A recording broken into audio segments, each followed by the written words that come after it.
Sa araw na ito ay sa buong mundo sineselebrate ang Father's Day.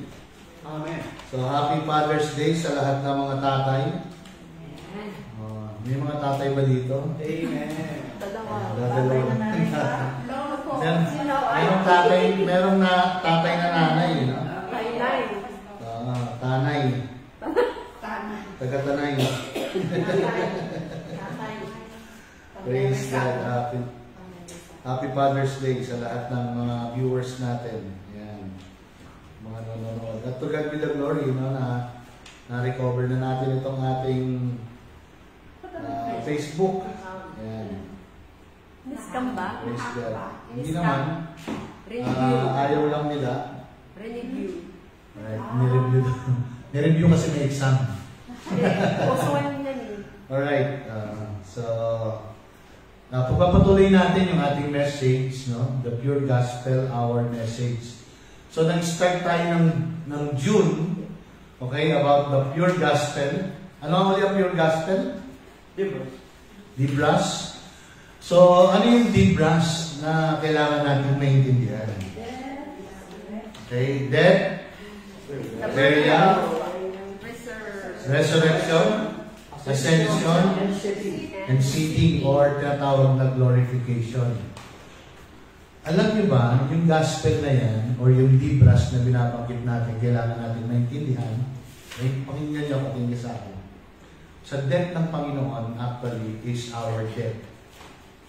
Hindi kumpleto ang pure gospel kung hindi tayo kasama sa 5 letter niya o sa natapos na gawa ng Panginoon. Tandaan niyo yan. Pag sinabi niyo, alam mo bang namatay sa iyong Panginoon at siya ay muling nabuhay, that is not the pure message. It must be complete. Amen. Sabihin niyo nga, kailangan kompleto.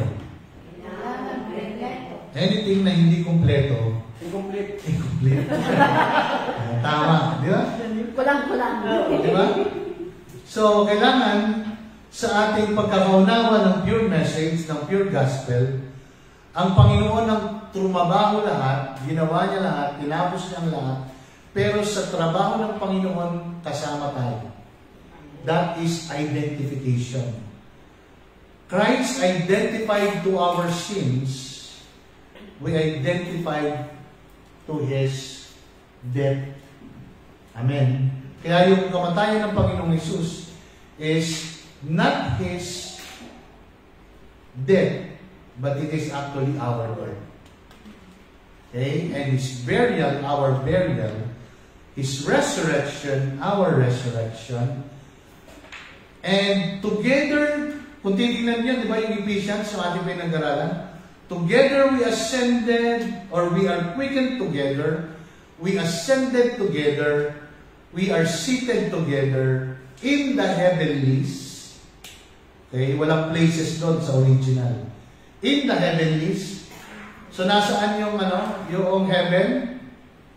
In Christ. Nasaan kayo? In Christ. So nasaan in heaven? In Christ. And in me. Alright? So our goal is not heaven, our goal is Christ. And we already accomplished that. But after salvation, kailangan natin, ano yung kailangan natin gawin after salvation? Sa salvation, wala tayong kailangan gawin. Pero may kailangan tayong gawin. Tama? O mali? Sa salvation, wala tayong kailangan gawin kung di manampalataya. But after salvation, we need to grow in the knowledge. Kung titingnan ninyo, sa mga sulat ng mga apostol, laging grow in the knowledge. Grow in grace. Grow in the knowledge of our Lord Jesus Christ. Amen? So, dito sa Romans 10 verse 16, but ito yung continuation ng last week. Okay? So, onting review tayo. Sa Romans 10, nakita natin, whosoever calls on the name of the Lord shall be saved. So, ibig sabihin, lahat ng tatawag sa Panginoon. Pero paano sila tatawag? Tingnan natin itong Romans 10. Alright?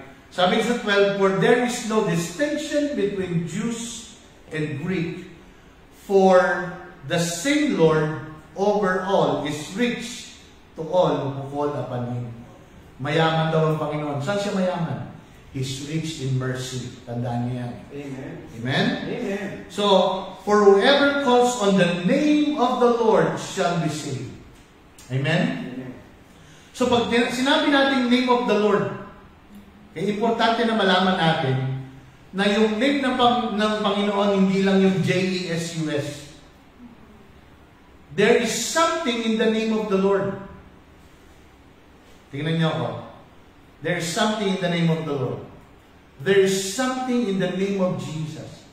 In the name of Jesus, there is power. Okay? Merong kapangyarihan. That is the office kung saan ang kapangyarihan ng Ama ipinagkaloob lahat sa Anak. All power and dominion has been given to Jesus. Amen? Amen. So, yung name, hindi lang siya basta pangalan. But meron dong power and authority. Amen? So, for those who call on the name of the power and the authority of the Lord shall be saved. Amen? Hallelujah. So, Romans 10 verse 14. Then who shall call, or then shall they call on Him? How does, how? Okay, naduduli. Ito ako niya. How then shall they call on Him in whom they have not believed? Paano nga tatawag sa Kanya? Okay? This is Bible school. Tandaan niyo. Every Sunday, we are in a school of the Bible. Kaya ang pinag-aaralan natin dito is Jesus in the Scripture. Amen? Wala tayong ibang pinag-aaralan kung hindi si Jesus. The accomplishment of Jesus, our identification, what we have in Christ, who we are in Christ, what we have in Christ, and what Christ can do to us. Amen? So, and how shall they believe on Him of whom they have not heard? Paano nga nila paniniwalaan? Paano nila pananampalatayan? Paano sila mananampalataya kung hindi nila napanampalatayanan at hindi nila narinig? Okay? And how shall they hear without you? Okay? Preacher. Okay? Pag sinabing preacher dito, hindi lang siya basta pastor. Itandaan natin, sabihin nyo, every believer is a minister. Is a minister. Amen? Sabihin mo sa katabi mo, you are a minister. You are a minister. Sabihin mo sa sarili mo, I am a minister. I am a minister. Ba't tayo niyo sabihin? Panay kasi kay Toro. Toro kayo ng Toro. You are a minister. Pagdating ka sa sarili, ini-exclude. Alam niyo ba, that is so dangerous. Pakinggan niyo ako. Sa Bible, walang personal salvation. Kaya nga, those who call on the name of the Lord. We are baptized. We were baptized into His death. Hindi ka lang ikaw. Okay? Kaya nga, mahirap sabihin, personal, saved naman ako personally.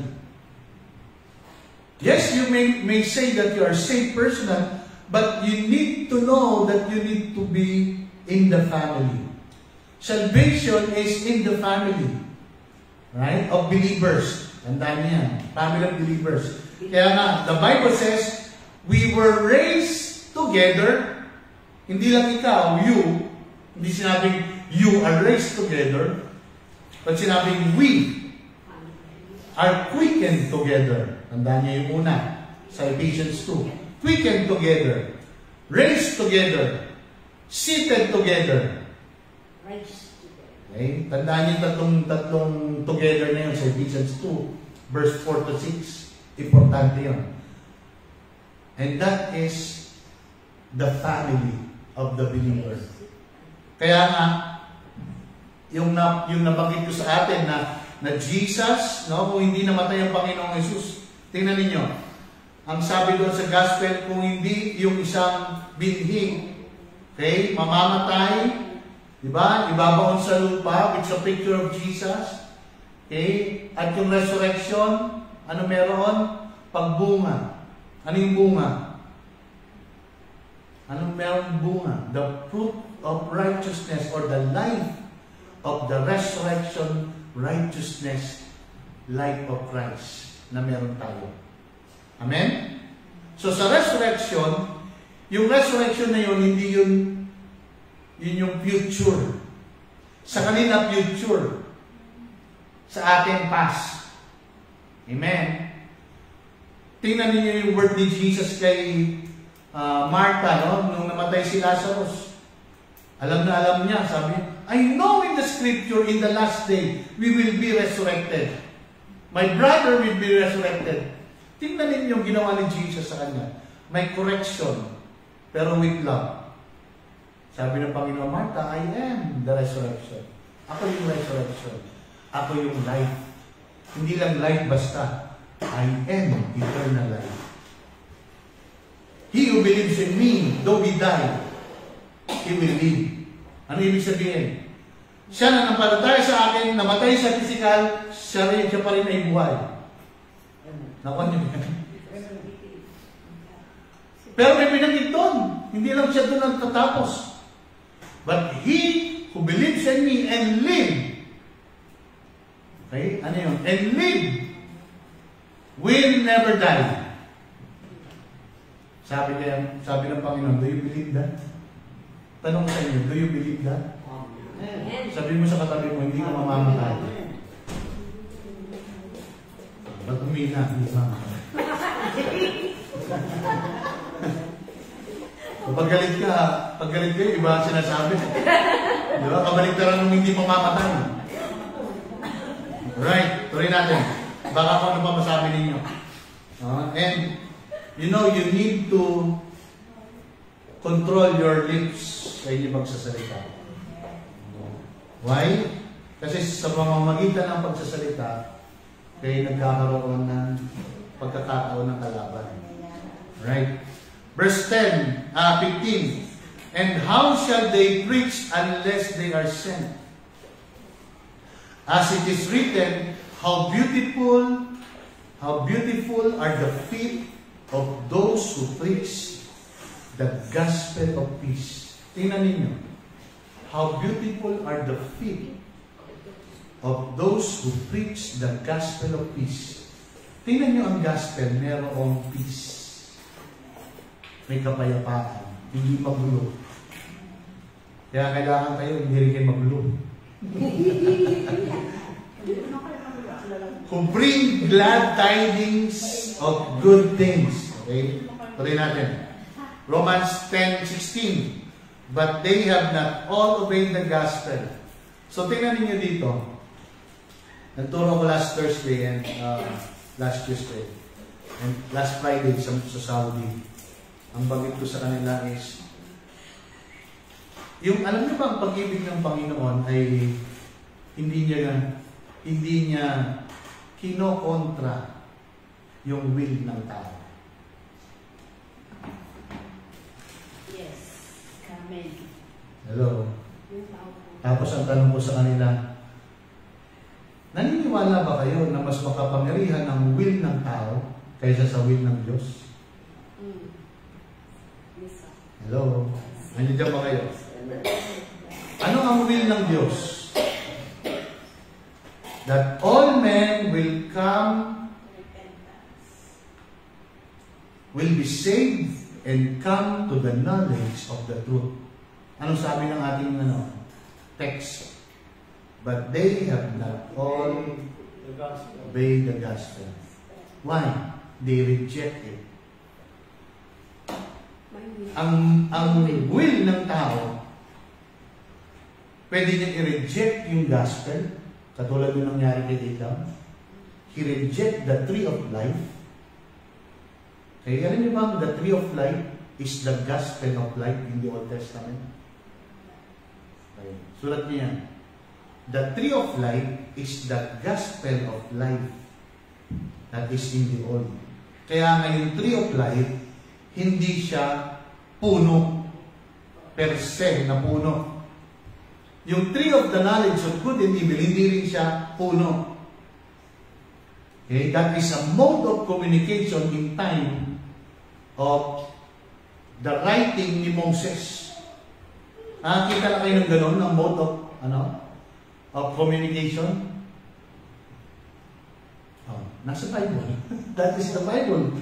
Diba na pag-aralan natin that the serpent is not really the serpent. It's a picture. The tree of the knowledge and the tree of life, it's a picture. Okay? Kaya nga, ang pinag-aaralan natin is what? In the old, nakatago, mystery, in the new or in the present, siya ay nakareveal. So, balik tayo sa will of man. Yung will of man, no, katulad ng in the Old Testament, mas makapangyarihan sila, yung will ng tao, kaysa sa will ng Diyos, kasi ang Panginoon, hindi niya imamanipulate, hindi niya mamanipula ang tao. Kahit mahal na mahal ng Diyos ang isang tao. At yung nag-reject sa gospel, mahal pa rin ng Diyos. Pero hindi niya mamanipulate na pepersahin niya yung pag-ibig niya doon sa tao. Diba? Ang tao, pwede mong i-manipulate, persahin mo yung pag-ibig mo sa kanya. Right? Pero ang Diyos, hindi niya i-force, hindi niya i-manipulate, hindi niya kukontrolin yung will. Kaya kailangan maintindihan natin, the will of God is for men to be saved. But the will of man can reject the gospel or believe the gospel. Naintindihan natin? Kaya mas makapangyarihan yung will ng tao. Though God is all-powerful, okay, in His being all-powerful, He cannot manipulate. Wala siyang anger. He cannot condemn. Tandaan yan. He cannot lie. Yung mga bagay na, may mga bagay na hindi kayang gawin ng Diyos. Actually, may mga bagay na hindi pwedeng gawin ng Diyos. Narinig niyo ako? Ngayon lang siguro narinig. May mga bagay na hindi pwedeng gawin ng Diyos kasi nakalagay, it is impossible for God to lie. Kaya niyo bang gawin magsinungaling? Hindi. Impossible. Hello? Kaya nga, we need to know God in the Scripture through Jesus Christ in the Scripture. Kaya sa Luke 24:27, sabi ni Jesus, or sabi ni Luke sa pagkakasulat niya, Jesus expounded to them Moses to Malachi, or in the Scripture, the things concerning Himself. So, sinong message ng Genesis to Malachi? Jesus. Amen? Amen. So, for Isaiah says, Lord, who has believed our report? So, kinote niya si Isaiah. Okay, sabi sa verse 17, so then faith comes by hearing, and hearing by the word of God. Amen? So, believing does not happen before the message. So, kailangan may message. So, ano yung message? Christ. Christ is our message. Kanina, pinapractice namin yung kanta. Christ, ano yan? Christ is my firm foundation. Diba? Jesus, ha? And Jesus is my firm foundation. Ano yan? Susunod? I know. Ano yan? I am secure. Yan. So, kailangan, bago yung believing, merong mensahe. Anong meron sa mensahe natin? Tanong ko sa inyo. Anong meron sa mensahe ninyo ng ating gawain?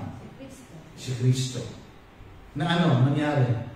Siya namatay. Siya namatay, pero yung kamatayan niya ay ating kamatayan.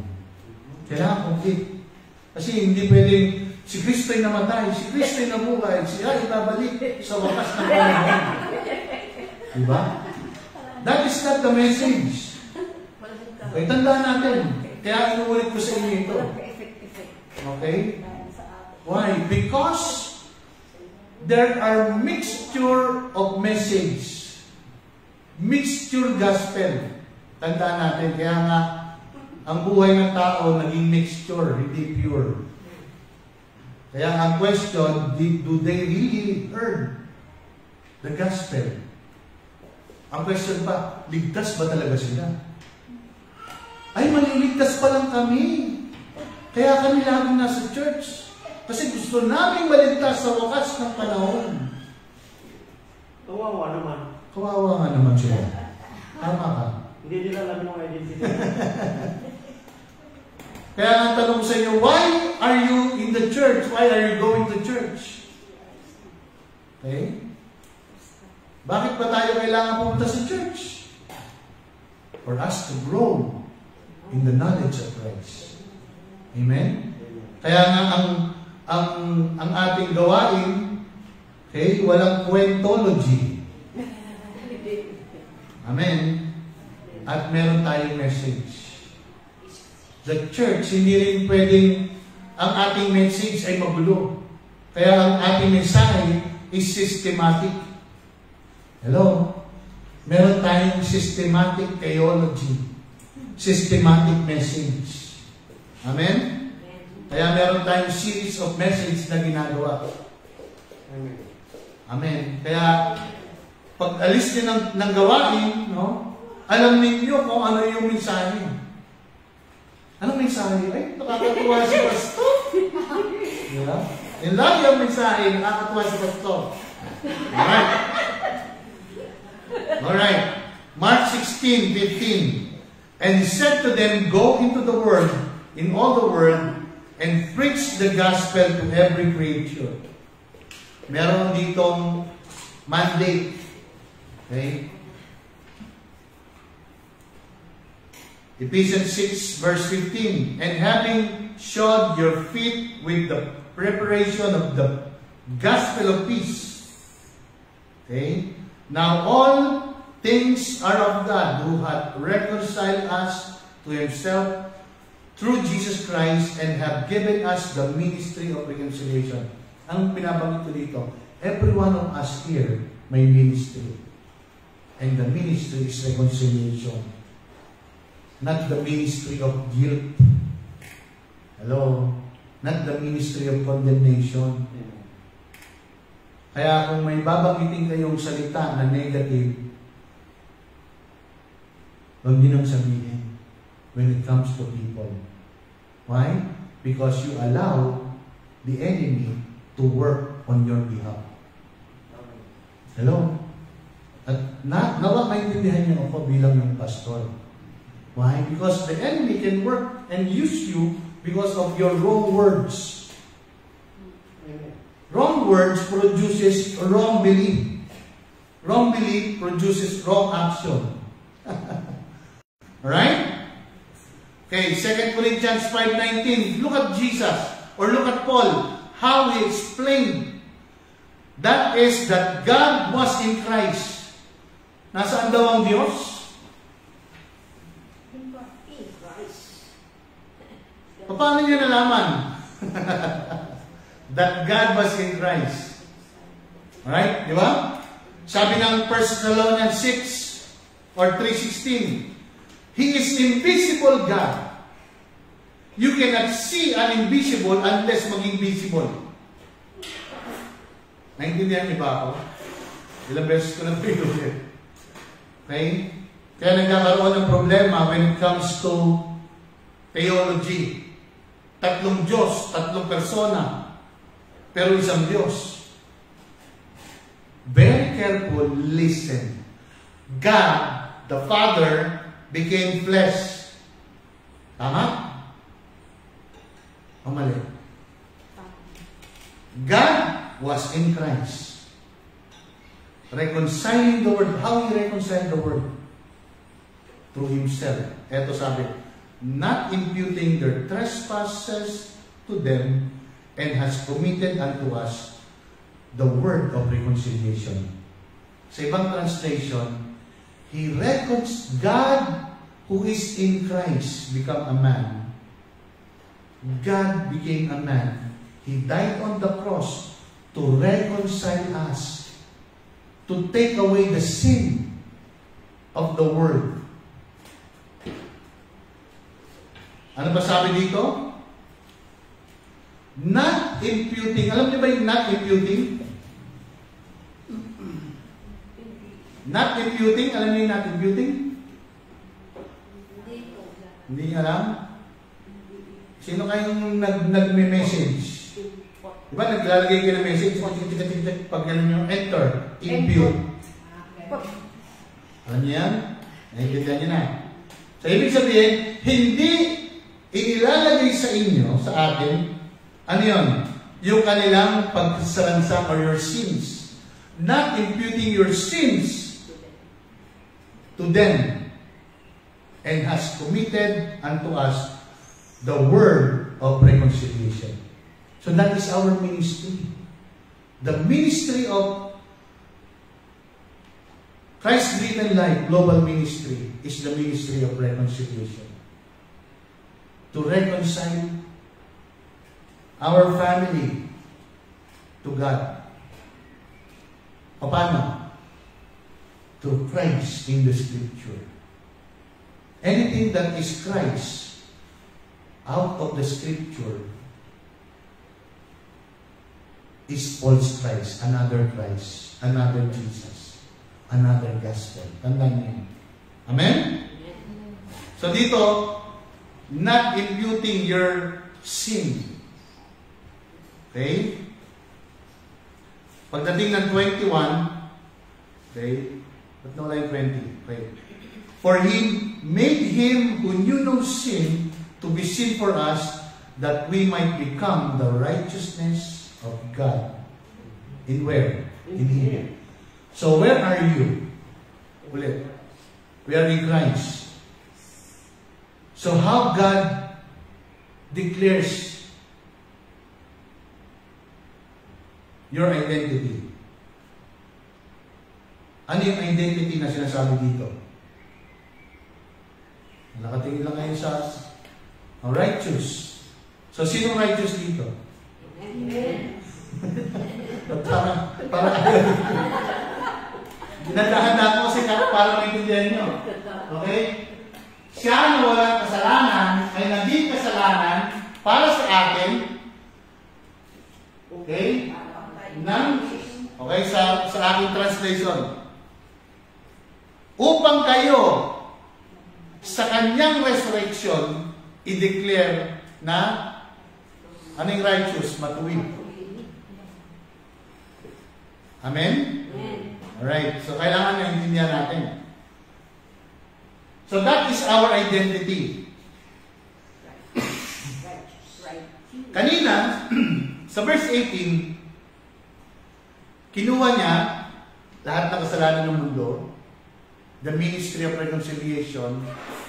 Walang nilagay sa iyong kasalanan, walang nakalista sa iyong kasalanan, at dahil walang nakalista sa iyong kasalanan, ikaw ay righteous. Sa iba translations or sa ibang ibig sabihin ng righteous, ikaw ay banal. Amen? Tingnan mo ay katabi mo kung banal. You are just. Yan. Alright. And when they had fulfilled all that was written of Him, they took Him down on the tree and laid Him on the tomb. But God raised Him from the dead. Who raised Jesus from the dead? God. Okay? And He was seen many days of them which came up with Him from Galilee to Jerusalem.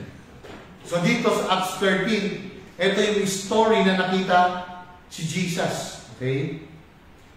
Who are His witnesses unto the people, and we declare unto you glad tidings. Tingnan nyo yung laging declaration, glad tidings. How that the promise which was made unto the Father, God had fulfilled the same unto us, their children, in that He had raised up Jesus again, as it is also written in the what? Second Psalm, or the book of Psalm. Dito nilagyan second Psalm, or chapter 2. Okay? Thou art my son, this day I have begotten thee. Ano daw yung na-fulfill? Tingnan natin. God had fulfilled the same unto us, their children. Ano yung na-fulfill dito? Children. Ano yung na-fulfill? Verse 30, basa. Ano yung fulfillment? The resurrection of Jesus Christ. Amen? So the book of Acts, nandoon, or the book of Psalms, nandoon yung resurrection, or the story of Jesus Christ na nakatago. At dito sa New Testament, it was revealed. Amen? Verse 34, and that He raised Him from the dead, no more to return into corruption, or to corruption. He has spoken thus, I will give you the sure mercies or blessing of David. Yung nakakulay dilaw, importante. He raised Him. Sino yung Him?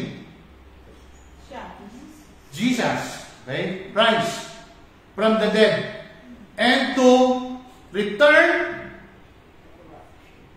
Ano? Mas pakibasa yung dilaw. 1, 2, go. He raised Him from the dead, no more to return to corruption. Anong ibig sabihin? He will not die again. Okay? He will never perish again. So, nakanino tayo? Naka Christ. So, Christ, okay? Ito yung kailangan natin maintindihan when it comes to identification in our identity. If He will no more return to corruption, yung katabi mo rin, hindi makukurap. Will no more to return into corruption. Ano ibig sabihin? You will not die. Hello? Jesus will never die again. Amen? The body na meron si Jesus, okay, the glorified body will never come to corruption. Amen? Andiyan ba kayo? Amen. So, anytime the Bible says Jesus was born, hindi kasali si Mary. Pakinggan niyo ako. He is referring to the resurrection. Kailangan maging open kayo. Okay? Through the prophecy of the old, from the old to the new, it was referring to the resurrection. He was born of the resurrection. Saan ka na, paano ka naging born again? Tanong mo kayo. Paano kayo naging born again?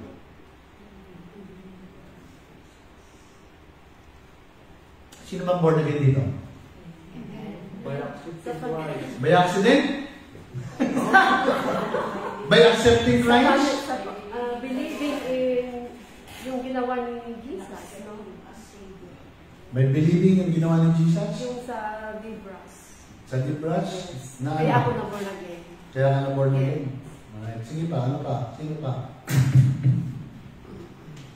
Importante, maganda ito. Yan. Paano kayo born again? We are all born again into the resurrection of Jesus.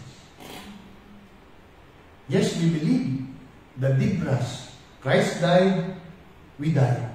Christ resurrected, we resurrected. Right?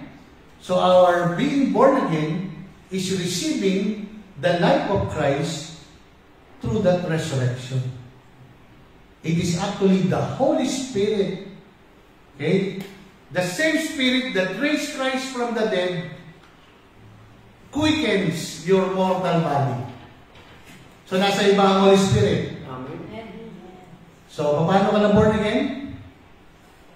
Because you believe the gospel, and through the gospel of resurrection of Jesus Christ, the resurrection of Jesus Christ is your resurrection. Amen? Sa ibang salita, by receiving the Spirit, that is called born again. Amen?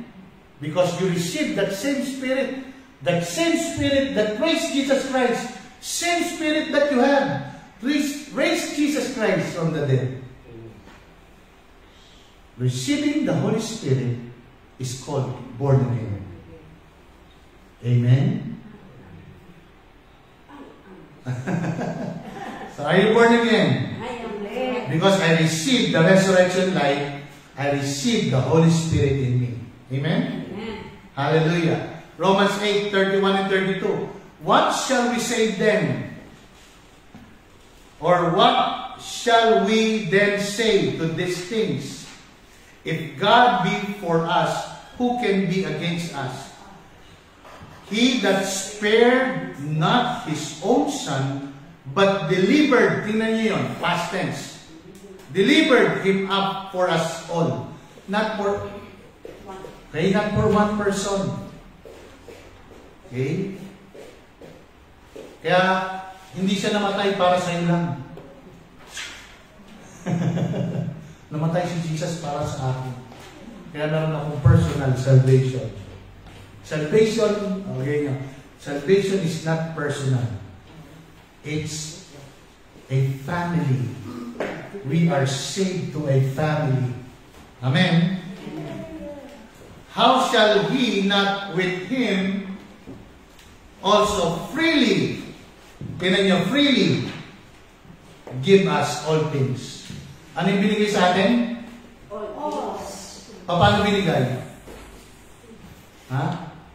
Free. Libre. Kaya wala kang amount of money na pwede ibigay para i-bless ka ni Lord. Hello? Nagkakaintindihan pa tayo? Kaya, yung eternal blessing ng Panginoon, hindi kayang bilhin ng pera. Alam mo kapatid, pag nagbigay ka kay Lord, i-bless ka ni Lord spiritually. Hindi po. Lahat ng free. Salvation is free. The gift of God is free. How did you receive it? I believe, I receive it, and it is mine. Believe that you receive it, and it will be yours. Amen? Hallelujah. So freely give is paradidomai. To do something pleasant or agreeable. Okay? Yung delivered, past tense. Tandaan natin, hindi tayo i-deliver pa lang. Kaya wala tayong deliverance ministry. Pero meron tayong deliverance ministry. Ulitin ko. Wala tayong deliverance ministry, pero meron tayong deliverance ministry. Ano yung deliverance ministry natin? Hindi yung pinasusukat o batumba. Okay? Yung ma-deliver kayo sa wrong doctrine. Ano pa? Sa mga masasamang tao. Di ba yung prayer ni Paul? That you will deliver us from evil people. Hello? Oh, pwede niyo panalangin, Lord, i-deliver mo ko from evil people. Okay, to give into the hands, okay, of another. So, ibig sabihin, ang Panginoon gumawa, saan tayo delivered? Deliver us out of darkness and transferred us into the kingdom of His light. Amen? Na-transfer na tayo. Okay, so you cannot be punished for sin anymore. Do you believe that? Why? Diba? He took away the sin of the world. Meron akong nilagay sa, hindi ko alam kung nasa Facebook ko nilagay or doon sa aking timeline.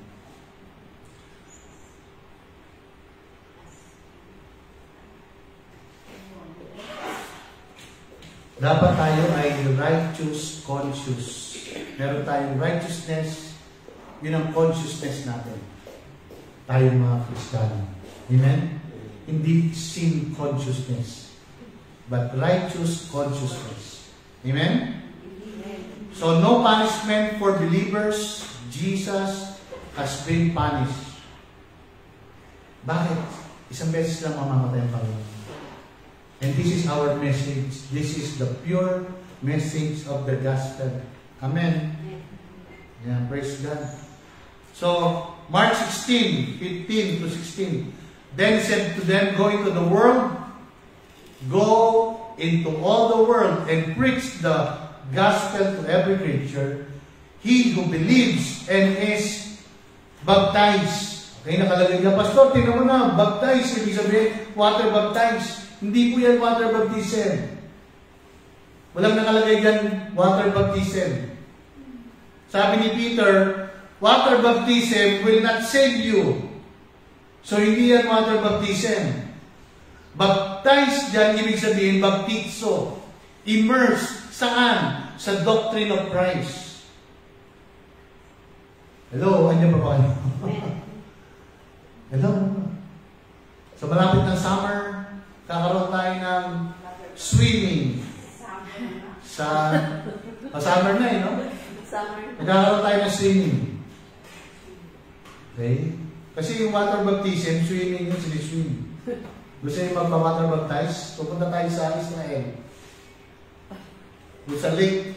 Saan binaptize si Jesus? Jordan. River. Jordan River. Anong kulay ng tubig? Kulay brown. Putik. Malusay ka. Putik. Right. He who believes, important ito. Because water baptism in the all, symbol. Kaya we do not practice symbol. Okay? He who believes and is baptized will be saved. But he who does not believe will be condemned. Baptizo means to be immersed. Kaya nga, we are immersed into the doctrine of Christ. We are immersed into the blood of Christ. Okay? Or to submerge. Okay? So, no condemnation. Okay? Sa ating buhay. Tandaan natin. I am saved from punishment. Pwede natin i-declare. Sabihin nga natin, I am saved from punishment.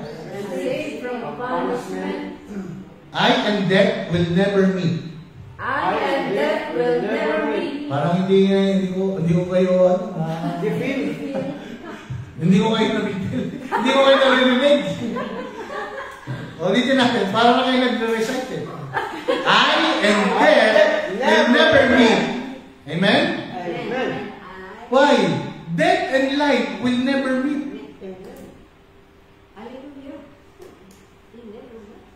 Amen? Amen. Sabi nga, hindi kayo magkakatagpo ni kamatayan. Magkaiba kayo ng landas. Ang landas natin buhay. Amen? I and hell will never meet. Hello? Ay, hindi ako convincing ko sa inyo. Amen? Amen. Yeah. So, kailangan yan ay founded. Yan ang foundation natin. Yun ang nasa ating isipan, nasa ating puso, pagkakaintindi. Yung ating identity. Amen? 2 Corinthians 2:14. Now, thanks be to God who always lead us in triumph in Christ. Yung ibang translation dyan, triumphal or trains. Okay?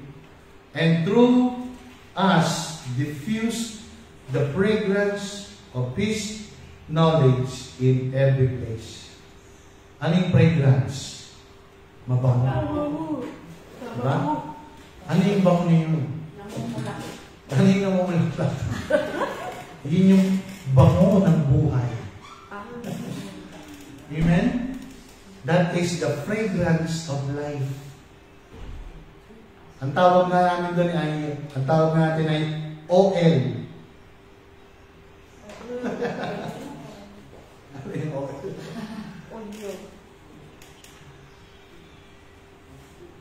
Ano yun? OL. Odor of life. Gusto niyo OL o OD? Ano? Mas maganda FL. Fragrance of life. Di ba? Or AL. Mamili kayo, aroma of life. Di ba? Aroma or fragrance. Amen? Yun yung meron tayo. Amen? But look at this. Through us diffuse the fragrance of His knowledge. Bakit knowledge? Nakikita sa atin. Okay? In every place, every time we speak, through the knowledge of your epignosis, kung gaano nyo kakilala ang Panginoon, gaano nyo kakilala ang identity. Tandaan natin, ang ating mission or our mandate is to reintroduce Christ in this generation. Equip the believer or equipping us to know who you are in Christ, what you have in Christ, and what Christ can do to you. Amen? Yun ang ating mandate. That's why everywhere you go, there is the fragrance of His knowledge in every places. Amen? We are to God the fragrance of Christ. Ano na kayo? FC. Fragrance of Christ. Amen? Hindi kayo OD. Yung OD, masarap yung pagkain din, di ba, sa OD? Super sweet. Super sweet? Pagkain ka ng kain nyo, mau-OD kayo. Odor of death.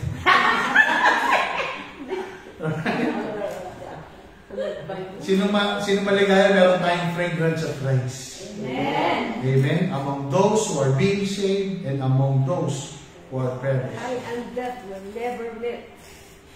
Hell cannot hold eternal life. Tanda natin. You possess eternal life right here, right now. Amen? Amen. Naniniwala ba kayo? Parang hindi ako kuminsido sa inyo. Kulang pa yata kayo sa kape. Walang kape. Hindi ka nagkape? Hindi. Tagal-tagal nyo kanina, hindi ka nagkape. Di ba sabi namin mag-ano na tayo? Okay. The grave death cannot hold Jesus' life. Di ba? Hallelujah! You have won the victory. That cannot hold you down. Diba? You are the risen King. Ano sabi sa Acts?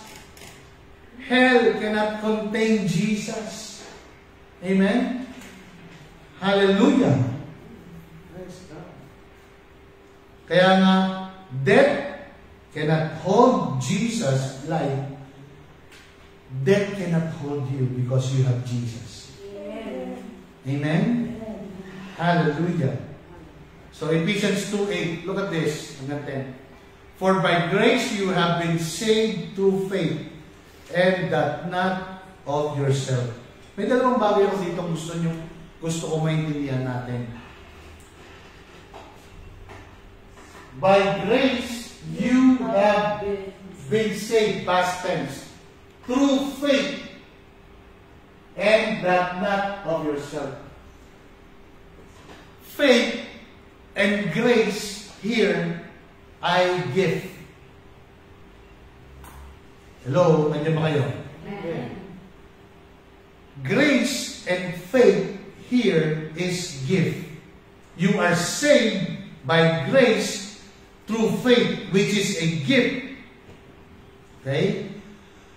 Gift of God. Hindi yung faith mo.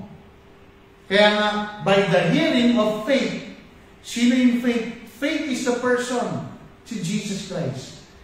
Grace is a person, which is Jesus Christ. Amen? So, we receive grace, we receive faith.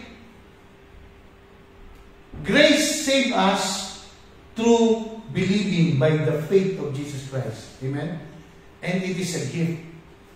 Kailangan maintindihan natin yan. Hindi yan, ay, nanampalataya ako. Kaya yung pananampalataya natin, regalo ng Diyos. Kaya yung grace at saka faith, regalo ng Diyos sa atin. Amen? Nakasulat ba dyan? Ayun, sa dulo. It is the gift of God. Grace and faith is a gift of God to the believers. Amen? Not of works, lest anyone should boast. Kaya nga, ay, nanampalataya ko, may pananampalataya ko, Lord. Hindi yan pananampalataya mo. It is the faith of Jesus Christ and the gift of grace that you are saved. Malinaw po ba? Amen. Verse 10, for we are His workmanship, handiwork, created in Christ Jesus for good works, which God prepared beforehand that we should walk in them. Ano daw yung prepare sa atin? Hello, andyan niyo pa ba kayo? Parang hindi kayo nakakakinig. Okay?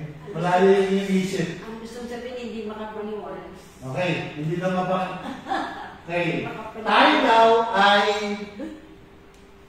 masterpiece ng Panginoon. Ginawa tayo ng Panginoon through the resurrection.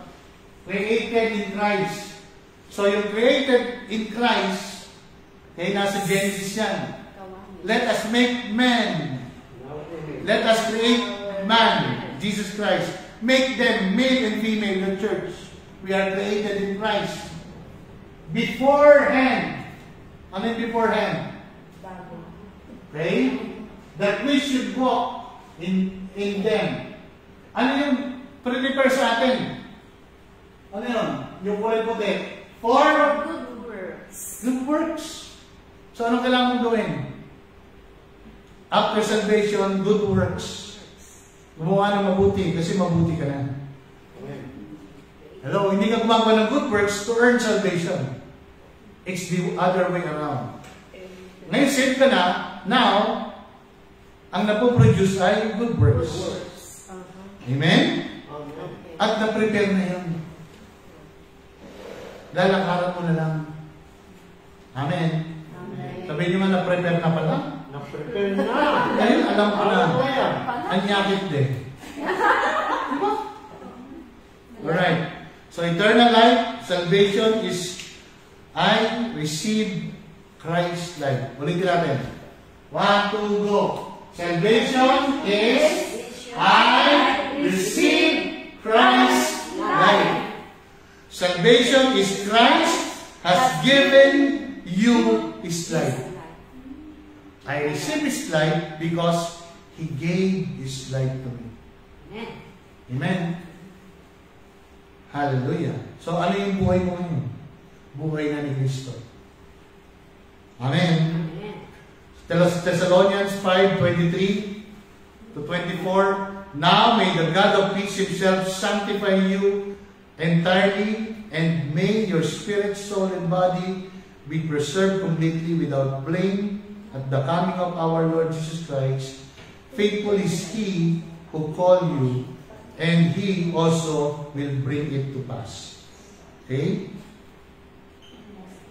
Jude 1:24. Now all glory to God, who is able to keep you from falling away and will bring you with great joy into His glorious presence without a single fault. Ang ganda, no? Di ba? So, ibig sabihin, siya nag-iingat sa atin, hindi ka madadapa. Ano yung falling away? Hindi ka tatalikod. Eh, ano pa? Walang ni isang kasalanan makikita sa'yo. All glory to Him who alone is God, our Savior, through Jesus Christ, our Lord, our glory, majesty, power, and authority are His before all time. Tingnan ninyo. Before all time, nasa Kanya rin authority. Okay? And power. And in the present and beyond all time. Wow. In the present, before, power and authority. Before, meron na. In His present, beyond all time. Amen. Alright? So tayo lahat. Dito tayo natapos sa ating declaration. Are you blessed? Amen. So our message is Christ. Amen. And we are identified in Christ. Amen. Anong sabi sa ating pinag-aralan? Siya yung nag-iingat sa atin. Kaya nga yung message natin ay siya. The pure gospel is our message. Let us declare, I am born of God. I am born of God. I have the life of God. Eternal life is at work in my body.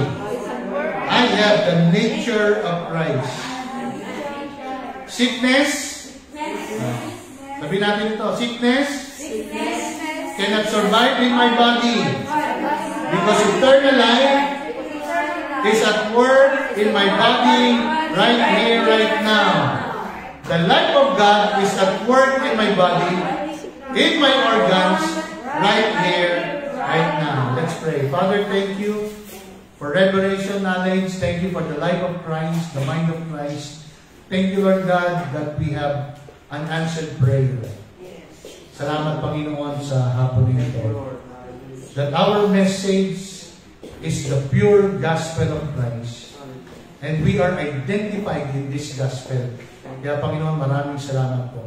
We honor you, Lord. In Jesus' name. Amen. Amen.